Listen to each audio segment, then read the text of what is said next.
What does it say about someone when they can smile while setting your life on fire? That's the question I kept asking myself as I watched a video of my wife, well, ex-wife now, lounging poolside at a private villa in Tulum. In the background, you could hear laughter, music, the clink of glasses. She was holding up a coconut cocktail with one hand and wearing a bikini I'd never seen before. The man beside her, shirtless and overly tanned, kissed her cheek just before she turned to the camera and said, "You're going to be fine, Daniel. You always are." I sat there motionless in the house we used to share. A house we spent 10 years remodeling. A house now filled with silence. My phone buzzed. A bank alert. The final amount had been withdrawn. $42,000 from our joint account. She didn't say goodbye. She didn't ask permission. She didn't even lie about where she was going. Just vanished into the arms of her personal trainer. But here's the part she never saw coming. While she was sculpting her abs and rehearsing her escape, I was quietly preparing for the moment she'd underestimate me for the last time. And that moment had just arrived. Clara and I met in the most unremarkable way imaginable. Through a mutual friend at a company event neither of us wanted to attend. I was 30, recently promoted to lead a cybersecurity team at a fintech startup. Still, dressing like a college grad and avoiding eye contact at networking mixers. She was 28, magnetic, radiant in that effortless way some people just are. A fitness and wellness consultant, she claimed she hated the term influencer, though most of her work came from brand partnerships and affiliate deals. She laughed loudly, made everyone in the room feel seen, and had this casual brilliance that made you lean in closer without even realizing it. We were opposites, and we both knew it. I liked schedules, spreadsheets, a well-structured grocery list. She lived by intuition, appetite, and impulse. But something about her made structure feel unnecessary, like maybe for once, I could let go. We moved fast. 6 months from first date to moving in together, another 6 to our courthouse wedding. No big ceremony. She didn't believe in traditions, and honestly, I didn't care much either. What mattered was how alive she made me feel. That was enough. For a while, it worked. I grounded her. She unmoored me in the best way. I managed our finances meticulously, investing early, setting up retirement accounts, keeping us protected. She brought color and motion into our lives, planned spontaneous weekend trips, hosted dinner parties filled with yoga instructors and kombucha brewers, posted curated snapshots of our home like we lived in a magazine. We were the kind of couple people commented on, balanced, effortless, enviable. But there were cracks even back then. Clara never really understood or wanted to understand money. She'd glaze over during conversations about taxes or investments, waving me off with, "You're the numbers guy, babe, I trust you." And I liked that. I liked being the one she relied on. It made me feel useful, needed. But over time, trust turned into detachment. She stopped asking where we stood financially. She never questioned how the mortgage got paid or how our vacation fund kept replenishing. She was focused on growth, her word, not mine. Personal growth, emotional growth, spiritual growth, financial growth. That was my domain, or so I thought. Looking back, I see how much I romanticized her spontaneity. At first, her restlessness was part of her charm, always dreaming, always seeking something just out of reach. But eventually, it became a quiet erosion. She would start a new business venture every other year, a boutique protein line, then a wellness blog, a luxury retreat service. None of them lasted long, but each left a dent in our savings. I never said no. I just rebalanced the accounts, stretched my hours at work, optimized another revenue stream. I thought I was supporting her. I didn't realize I was enabling her drift. Still, I didn't suspect anything malicious. Not then. I thought the distance between us was just the natural stretch of time. We'd been together over a decade. Of course, things would quiet down. Of course, passion would fade into partnership. That's what long-term love looked like, wasn't it? You adjusted, you stayed steady, you trusted, I trusted her. I should mention, Clara hated the gym until about a year ago. Said she found it too performative. But then she joined this upscale training studio downtown. Said it was about building strength instead of burning calories. I encouraged it. She seemed energized again, focused. I thought maybe we were on the brink of something new, something better. She came home talking about metabolic conditioning and interval strength cycles, and a trainer named Logan who really understood biomechanics. She said his methods were transformational. I smiled, nodded, and went back to reviewing the quarterly budget. I didn't know it yet, but that was the moment the story really began. Not when she left. Not when the bank called. Right there, in the space between my spreadsheet and her smile, everything started to unravel. At first, the changes were small. So small I almost missed them. Clara started spending more time at the studio. What began as 3 sessions a week turned into 5, then 6, sometimes even 2 a day. She said it helped with her anxiety, gave her mental clarity, which I didn't question. After all, I knew how much I relied on my own routines to keep my head straight. If this was hers, so be it. But then the weekends changed. She started going on fitness retreats, usually last-minute bookings at boutique resorts or off-the-grid lodges. No cell service, no Wi-Fi, no detailed itinerary. Digital detox, she called it, as she kissed me on the cheek and threw her monogrammed duffel in the back of her car. The first time, I didn't think much of it. The second time, she stayed an extra night without telling me. The third time, she forgot our anniversary. There were other signs too, like the way she reacted when I asked simple questions. Did you enjoy your trip? Would get met with a distracted, it's not about enjoyment, it's about realignment. And when I mentioned how much these retreats must cost, she brushed it off with a tight smile and, it's an investment in my energy. She had never talked like that before, not in that detached, almost rehearsed tone. It was like she'd adopted a new language I wasn't fluent in. Then came the purchases. Branded activewear from companies I'd never heard of, delivered in sleek boxes with hand-signed thank you cards. Supplements in glossy containers that cost 3 times what I spent on groceries. A portable sauna blanket. An $800 red light therapy lamp. I checked the statements out of habit more than suspicion. When I asked about one charge, nearly $200 to a company specializing in performance coaching, she tilted her head and said, "That's for my mentorship sessions with Logan. He's not just a trainer, Daniel, he's a guide." She said it like I should already know, like I'd missed the memo that her life had entered a new, higher frequency, and mine was stuck on mute. And then, there were the smiles. Not the ones she gave me. Those had grown rare, functional, like checking off a to-do list. I mean the ones she gave her phone. I'd catch her staring at it, thumb paused just above the screen, and then her lips would curl. Not wide, not obvious, but soft and private, like someone had just whispered a secret into her ear. She didn't smile at me like that anymore. One morning, while she was in the shower, I passed by her open gym bag and saw a receipt poking out from under her protein shaker. I didn't mean to look, I really didn't, but I caught the words, Ocean View Suite and 2 guests, printed clearly at the top. The date matched her last retreat. The location? Not some wellness lodge. A 5-star resort in Santa. Barbara. I told myself there had to be an explanation. Maybe she had a friend with her. Maybe the booking was made by mistake. Maybe. But deep down, I knew. You don't need evidence when your gut's already screaming the truth. You just need time to admit it out loud. The confirmation came on a Wednesday. I was working from home, finalizing a penetration test report for a corporate client, when a message popped up on my phone. It was from Clara. Just a quick text. Check your email when you get a sec.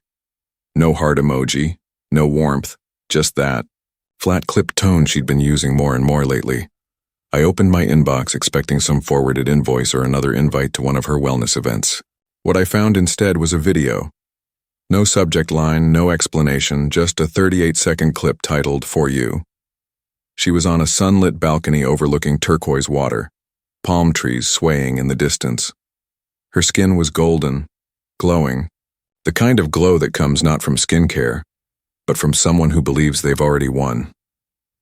Behind her, standing shirtless and relaxed, was Logan. He walked into frame mid-laugh, wrapped his arm around her waist, and kissed her shoulder, like they'd done it 1,000 times. She didn't flinch. She leaned into him. "I wanted you to hear this from me," she said to the camera, her voice breathy and light like she was ordering coffee. "Logan and I are going to be spending some time together. I've needed this reset for a long time, and I think deep down you knew it too. Don't be mad, you always land on your feet, you're solid. That's what I always loved about you." She winked, then ended the video.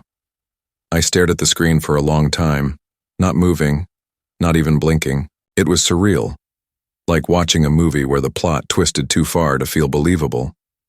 I'd been expecting confirmation of an affair, sure, but not this.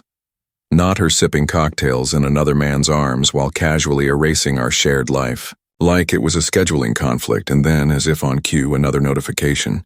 This one from the bank. A withdrawal for $42,000 from our joint account. The one we'd built up over 15 years. Me depositing bonuses, her occasionally contributing when one of her ventures saw some success. We'd called it our someday fund. Someday home, someday travel, someday security. She had just taken it. No call, no permission. Just vanished with it like it was hers alone. When I texted her, just a simple, "Did you move money today?" She replied 2 hours later, "I had to. Logan and I are launching something big, an elite performance program. It's going to be massive. I'll pay you back once it scales. Not can we talk, not I'm sorry. Just, it's going to be massive." That was the moment everything crystallized. Not just the betrayal, but the arrogance. The complete, unshakable belief that I would just absorb this like I always had. Like every bounce check, every temporary loan, every time I'd rebalanced our accounts to cover another one of her whims, I realized then that she hadn't fallen in love. She had made a calculation. I was safe. Logan was exciting. I would always be here. He might not. She had chosen the high-risk stock and bet it all using the portfolio I built. And yet, beneath the rage and heartbreak, there was something else. Clarity. This wasn't impulsive. This was planned. She had been siphoning loyalty for months while preparing her exit strategy. What she didn't realize was that I had been preparing too, not out of spite but out of instinct. I closed my laptop, stood up from my desk, and for the first time in months I didn't feel confused. I felt ready. The readiness didn't come from bitterness or revenge. It came from pattern recognition. The same way I caught security breaches in enterprise systems, I'd begun noticing discrepancies in my own life, quiet, persistent, and too consistent to ignore. It started almost a year earlier, back when Clara first began her wellness pivot. At the time, I chalked it up to post-pandemic restlessness. Everyone was reinventing themselves, weren't they? But something about the sudden intensity of her ambition struck me as performative.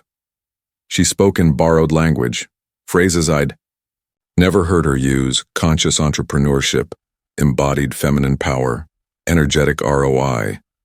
It sounded less like growth and more like branding. One afternoon, while reviewing our annual finances, I noticed our discretionary spending had increased by nearly 30% in 6 months. I hadn't bought anything new except a pair of running shoes. Clara's side was more nebulous. Beauty retreats, co-working wellness spaces, high-end supplements, mysterious coaching packages.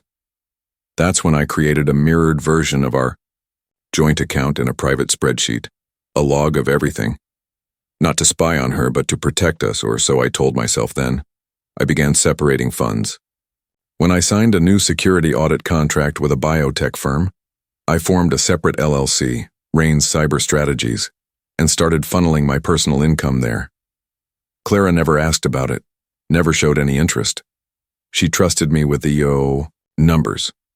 That had always been the unspoken agreement. And now I was using that blind spot to insulate us, or more accurately, to insulate myself. 6 months before the Tulum video, I converted our life insurance policies to individual ownership and created a revocable living trust under my name. Our house, which she had emotionally abandoned years ago anyway, was refinanced under my LLC as a home office expense when interest rates dipped. It was perfectly legal. She signed the paperwork without blinking, barely reading beyond the signature line. Around that time, I also noticed she had stopped checking our financial dashboard altogether. Once a month, I'd send her our expense summary and she'd respond with a thumbs up or not at all. That's when I realized something important. She wasn't just disinterested in our finances. She was oblivious. That obliviousness gave me time. I began archiving emails, bank notifications, credit card statements.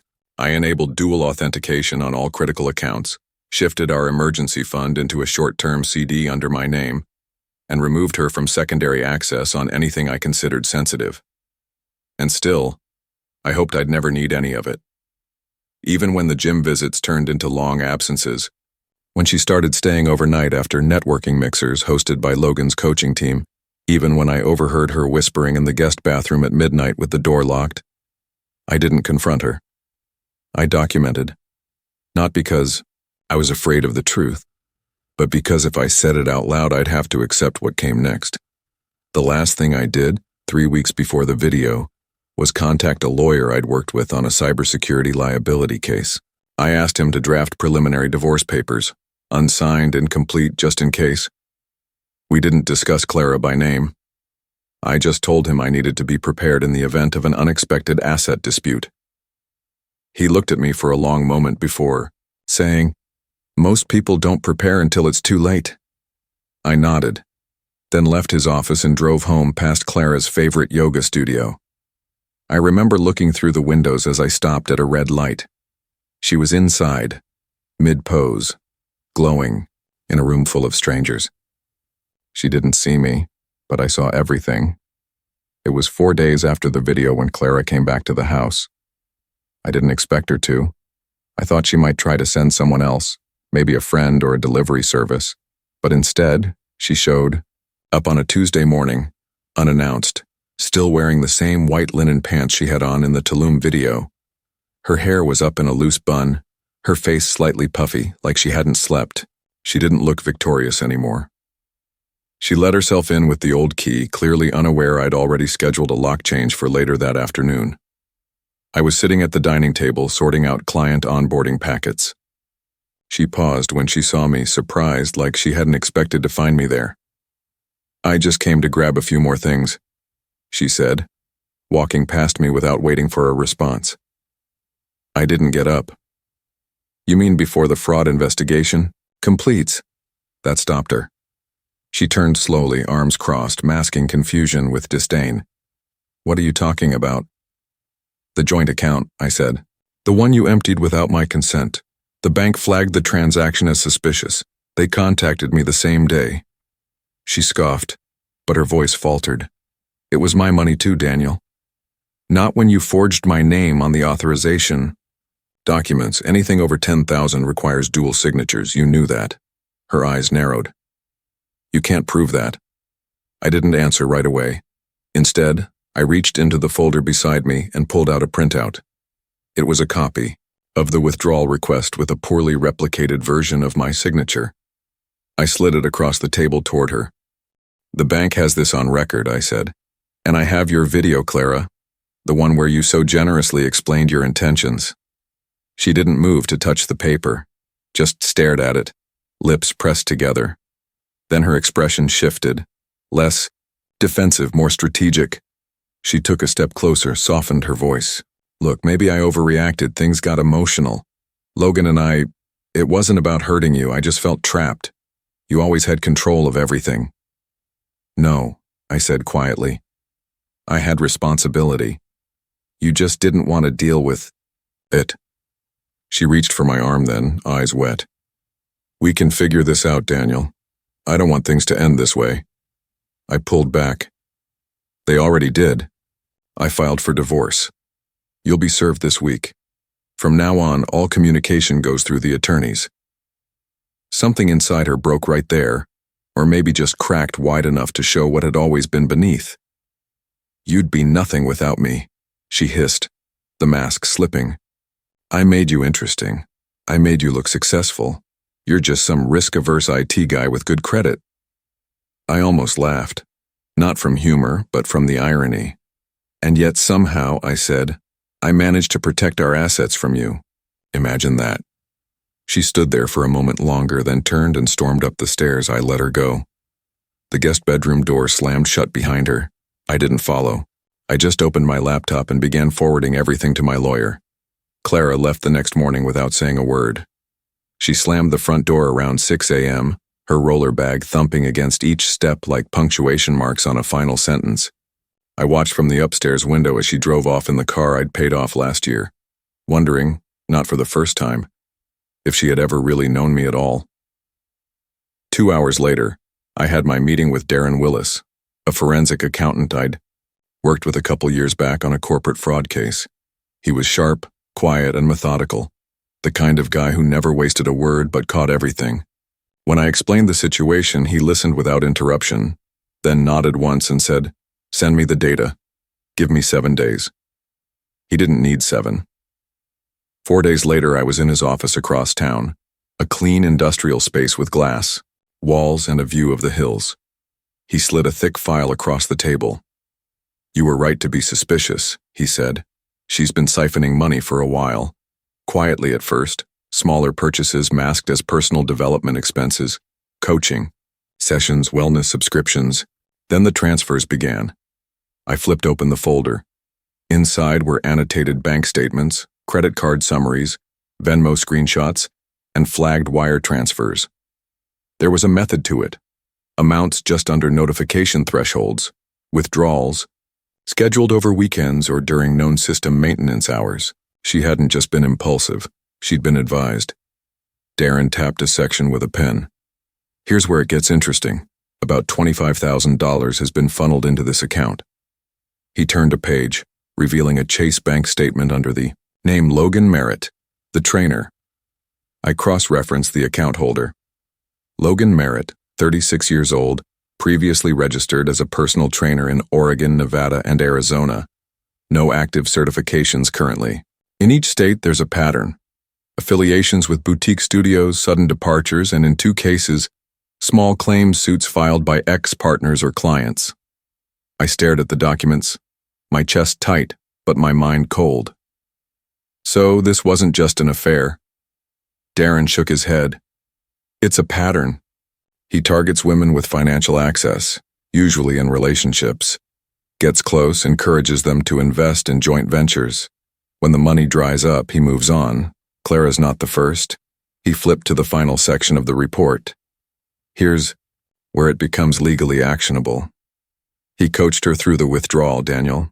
The way the authorization was forged, the timing of the request, immediately before a holiday weekend, when bank review teams are reduced. This isn't amateur. This is someone who's done it before. A strange calm settled over me. Not relief, not satisfaction, just the hard clarity of facts replacing uncertainty. Clara hadn't just cheated. She'd been manipulated, maybe even willingly. She had allowed herself to be drawn into something bigger, riskier, and far more predatory than she understood. But ignorance didn't absolve her. She had crossed every line, financial, emotional, legal, and now I had the documents to prove it. "Do you want to pursue this in court?" Darren asked. I closed the folder and looked out the window, the horizon flat and gray. "Not yet," I said. "First I want to talk to my lawyer, then I want to talk to the women he did this to before. Because this wasn't just about recovering money anymore. This was about something larger, a pattern that needed to end. And I wasn't going to be the quiet guy who just swallowed betrayal and moved on. Not this time." Daniel Green was the kind of attorney who didn't waste time on sympathy. When I handed him Darren's report, he skimmed it and practiced silence, pen tapping lightly against his legal pad as his eyes scanned page after page. His office, high up in a downtown tower, was lined with law books no one probably read anymore. But everything about him, the clean lines of his suit, the calm efficiency of his tone, said one thing: this man wins. When he finally looked up, his expression was unreadable. "This changes the entire landscape," he said. "You've got more than just marital misconduct. You have a case for financial fraud, and depending on what this Logan Merritt has done in other states, potentially conspiracy to defraud and..." Civil racketeering. I hadn't expected it to be that serious. My instinct had been protection of myself, my business, my peace. But hearing it laid out in legal terms made it feel heavier, realer, bigger than just the wreckage of a marriage. Daniel laid out 3 options. 1. We proceed with the divorce quietly. You'll come out ahead. Asset division will favor you with this kind of documentation. 2. We file formal criminal complaints against Clara and Logan, possibly triggering a fraud investigation at the state level. Or 3. He paused and gave me a pointed look. We use this as leverage. Total control over the divorce settlement, possibly even recovery of transferred funds. No court battle, no media noise, just clean negotiation, with a loaded hand. I sat back, the city glittering in the window behind him. I thought of Clara sitting poolside in Tulum, sipping her drink like she'd just leveled up her life. I thought of Logan's history, the trail of damaged women and drained accounts. And I thought of how close I had come to missing it all, to being just another silent casualty. I want leverage, I said. But I want to build something bigger, too. Daniel raised an eyebrow. Bigger? I want to contact the women Logan's done this to before. If they're willing, I want to share evidence patterns, build a stronger case, not just for me, but for them too. And if Clara ends up being part of something bigger, she can deal with the consequences. Daniel leaned forward, the first trace of a smile breaking across his face. You're not just thinking like a client. You're thinking like someone who wants systemic accountability. Is that a problem? No, he said. It's rare and powerful. By the end of the week, we had already made contact with 2 of Logan's previous targets. One had been engaged when he convinced her to invest in a startup that never existed. The other had filed a restraining order after discovering he'd taken out a credit line in her name. Their stories weren't identical, but the methods were. Same charisma, same promises, same quiet siphoning of control. This wasn't just my story anymore. It was a pattern, and I was finally in a position to do something about it, not just for myself, but for every person he might try to charm and strip bare in the future. Clara thought she had control, but the power had already shifted. And this time, it was staying with me. It started with a headline, small, local, buried in the business section of a regional news site. Fitness consultant under scrutiny for alleged financial misconduct. No names were listed yet, but the details were unmistakable.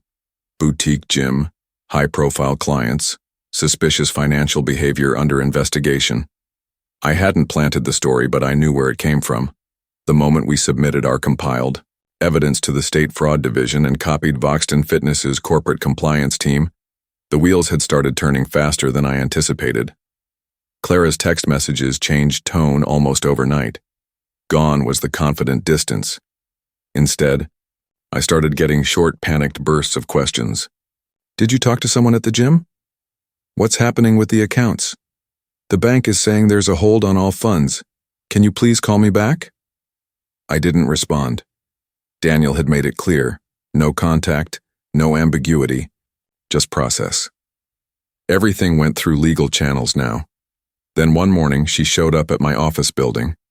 I was leaving late, and there she was by the elevator bank, looking nothing like the curated woman in the Tulum video.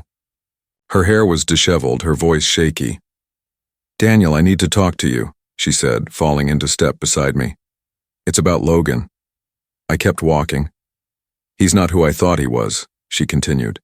He told me everything was legit, but I just found out from one of his exes. He's done this before, taken money, disappeared. I think I made a huge mistake. I stopped. That seems to be going around, I said evenly. She looked at me, searching for some opening. I didn't know. You have to believe me. I don't have to believe anything you say anymore, I replied. That's the benefit of all this. I'm done guessing who you are. She looked like she might cry, but I didn't wait to see. I left her standing there in the marble lobby, her reflection dimmed in the polished floor, then disappeared into the parking garage without looking back. The investigation escalated. Clara's accounts remained frozen, pending review. Logan's records were subpoenaed. 2 more women came forward, sharing eerily similar stories. Voxton Fitness, under pressure from media and regulators, placed Logan on indefinite suspension. His public social media profiles vanished one by one. The man who had once styled himself as a guru of transformation had become just another cautionary tale. Clara tried to pivot. She issued a vague apology online about being misled and healing from shared trauma, but the narrative had slipped out of her hands. Screenshots circulated, receipts surfaced. The internet has always remembered everything. Meanwhile, I stayed quiet. There was nothing left to say. I watched the fallout unfold, not with triumph, but with measured satisfaction. It wasn't just about revenge, it was about visibility, about making sure that people like Logan didn't keep skating under the radar, weaponizing charm, exploiting trust, and walking away with more than just money. Somewhere along the way, this had become bigger than me, and for once Clara wasn't the one controlling the story. 6 months later, I stood on the deck of my new townhouse overlooking the Sound, coffee in hand, the morning air cool and quiet. The divorce was finalized 2 weeks prior. The financial settlement favored me heavily thanks to the evidence. Clara had been spared criminal charges, on the condition that she cooperate fully in the investigation into Logan's actions and agreed to a restitution plan for the funds she'd withdrawn.